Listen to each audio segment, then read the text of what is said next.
আর এই 15.5টা বছর ছিল আওয়ামী জাহিলিয়া যুগ, যেই যুগে মানুষের কোনো ভাষা ছিল না। গণতন্ত্রকে 15.5টি বছর আগে কবর দিয়েছে। যারা পাশ হাঁটতে পেরেছে তারা হয়েছে সঙ্গী, যারা পাশ হাঁটতে পারে নাই তারা হয়েছে জঙ্গি। আমার ভাইয়েরা, এদেশের আলেমরা, উলামা লীগ নামে একটা দল আছে, ওটা ডাইরেক্ট হারামখোর। কি খোর? যদুবা আলেম, ওরা আলেম নামে কলঙ্ক।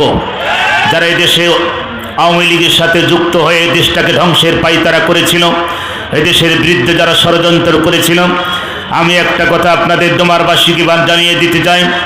আপনাদের এই পাশে যিনি সদরের ওসি ছিলেন তানভীর আহমেদ, এটা একটা আস্ত কুলাঙ্গার।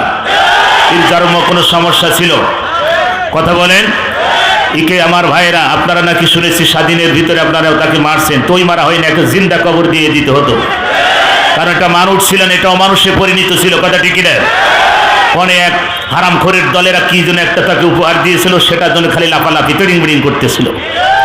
কাশিকাটার মাহফিলে আমাকে ওখানে ধরে রেখেছিল 3 থানার পুলিশ। তোমার এই কাশি আপনাদের জলঢাকার এবং কিশোরগঞ্জ এবং সদরের, আপনাদের কিশোরগঞ্জ থানার ওসি মনে হিন্দু ছিল না, জলঢাকার যেন হিন্দু ছিল।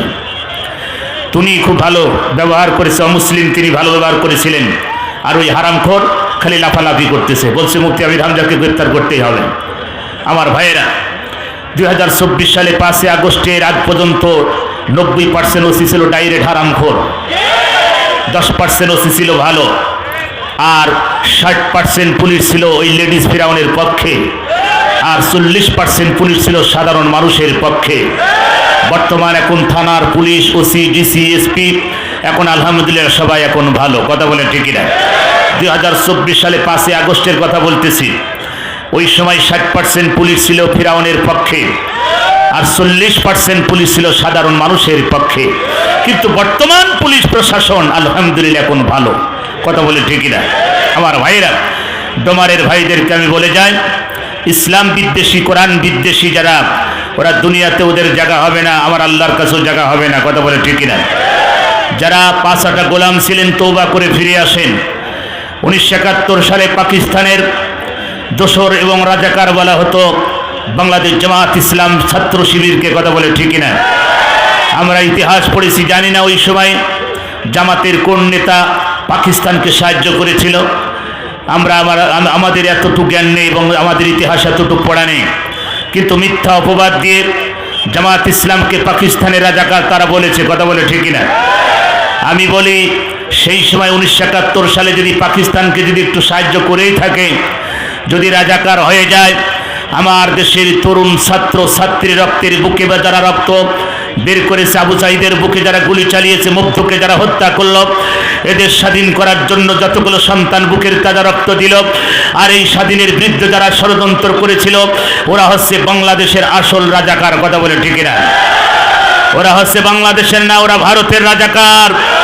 আমার ভাইয়েরা, ডোমারের ভাইদেরকে একটা কথা বলে যায়, যারা ভারতের দালাল ছিল তারা বাংলাদেশ থেকে ভারতে চলে গেছে। কথা বলে ঠিক না? দিল্লির প্রোডাক্ট দিল্লি চলে গেছে, আর কোনো টেনশন আছে? আমরা চাই তার ওখানে শেষ হোক, আর না হলে বাংলাদেশে তাকে নিয়ে এসে আন্তর্জাতিক ট্রাইব্যুনালে তাকে ফাঁসি দিতে হবে শাহবাগে। কথা বলে ঠিক না? কারণ তার মতন কুখ্যাত একজন নারী পৃথিবীতে বেঁচে থাকার কোনো অধিকার নাই, কারণ এদেশের মানুষকে হত্যা করেছে, এদেশের মানুষের বাকশক্তি কেড়ে নিয়েছে। আল্লাহ রাব্বুল আলামিন পবিত্র কোরআনুল কারীমের ভিতরে বলছেন, ইউরিদুনা লিতুফিউ নূরাল্লাহি বিআফওয়াহিহিম আল্লাহু মুতিম্মু নূরিহি ওয়ালাউ কারিহাল কাফিরুন। আল্লাহ বলেন, নবী, কাফের যারা হবে ওরা আমার এই নূরকে মুখের ফুৎকার দিয়ে নিভাতে চায়। ওগো নবী, যারা কাফের তারা আমার এই কোরআনের আলোকে নিভাই দিতে চায়। ওরা তো বোঝে না, ওরা তো জানে না আমার এই নূরকে পৃথিবীতে জ্বালিয়েছি, জ্বলবে, কিয়ামত পর্যন্ত জ্বলবে, কাফেরের কোনো ক্ষমতা নাই। কথা বলেন ঠিক কিনা?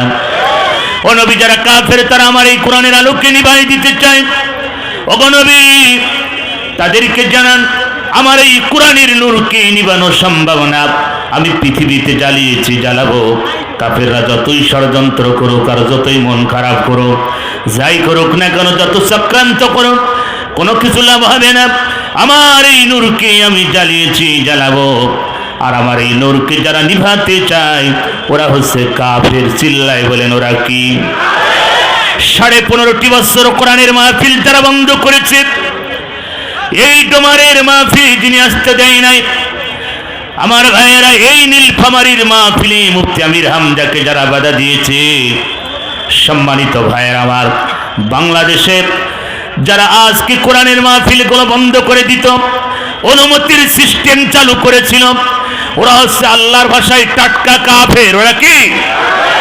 আর কাফের মারা গেলে জানাজা করা জায়েজ? জোরে বলেন। এই হারামখোর এই কাফের কারা? এই ডুমারে মারা গেলে একটাও যেন জানাজা না হয়।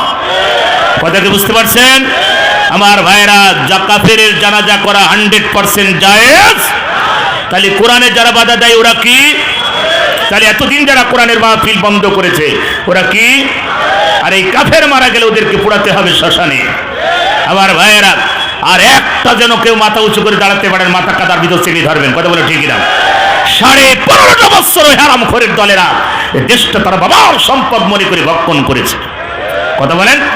রাসূল বলেন, আলমার উমা মান আহাব্বাহু মুতাফাক্কুন আলাইহি, এই পৃথিবীতে যার সাথে যার সম্পর্ক হবে তার সাথে তার হাসর নাসর হবে।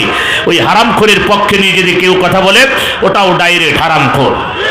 কথা বলেন আমার ভাইয়েরা। ওই দলের ভিতরে সংবিধান আছে, নারী, টেন্ডারবাজি, খুন আর মাদক, এই চারটা ছাড়া কিচ্ছু নাই। কথা বলে ঠিক না আমার ভাইয়েরা? ইসলামকে, বাংলাদেশটাকে অশান্তি তারা তৈরি করেছিল, বাংলাদেশের আলেমদেরকে হত্যা করেছে, সাধারণ মানুষকে হত্যা করেছে, গুম খুন করেছে দেশের মানুষকে, এই মানুষের বাকশক্তি কেড়ে নিয়েছে। কথা বলে ঠিক না? ফিরআউন ওই দেশে যখন আলেমদেরকে হত্যা করা শুরু করলো, ওই দেশে যখন জ্ঞানীদেরকে হত্যা করলো, যে এই জ্ঞানী এবং আলেম থাকলে আমাকে খোদা বলে কেউ মানবে না, সেই সময় আলেমদেরকে হত্যা করা শুরু করলো, জ্ঞানীদেরকে হত্যা করলেন। সম্মানিত ভাইয়ের আমার, একই কায়দায় ওই জামানায় ছিল পুরুষ ফিরাউন, আর আমাদের দেশে 15.5 বছর ছিল লেডিস ফিরাউন। কথা বলেন। এই লেডিস ফিরাউনের আর ওই পুরুষ ফিরাউনের একই ধারা, একই কার্যক্রম। কারণ তিনি কোরআনের মাহফিল দিতে চালু, এই সিস্টেম চালু করেছিল। অনুমতি নিতে হতো থানা, গ্রামের মেম্বার, চেয়ারম্যান, এলাকার নেতা খেতা, ডিসি, এসপি, ওসি, এমপি, মন্ত্রী, হারামখোর, নারীখোর, মদখোর, গাঁজাখোর, টায়ারখোর, বিড়িখোর, এসব খোরের কাছ থেকে অনুমতি নিয়ে লাগতো। কথা বলে ঠিকিরা? এখন আর কোরআনের মাহফিলে কোনো অনুমতি লাগে না। আমার ভাইয়েরা, ডোমারের ভাইয়েরা, এখনো যারা বাইরে ঘোরাফেরা করছেন, প্লিজ হেলিকপ্টারের কাছে আপনারা যান না ভাই। ছোট ছোট বাচ্চারা ওখান থেকে সরাই দেন। প্রশাসন ভাইদেরকে দৃষ্টি আকর্ষণ করছে, পাইলট ভাই খুব মন খারাপ করছে, এই জন্য আপনারা ওখান থেকে সরাই দেন। স্বেচ্ছাসেবক ভাইয়েরা, একটা লোক যেন হেলিকপ্টারের ওখানে না থাকে, সবাইকে এই মাঠের ভিতরে দিয়ে দেন। সম্মানিত ভাইয়েরা, মেহমান এখনই চলে আসবে। রুজিকের করুন লা ইলাহা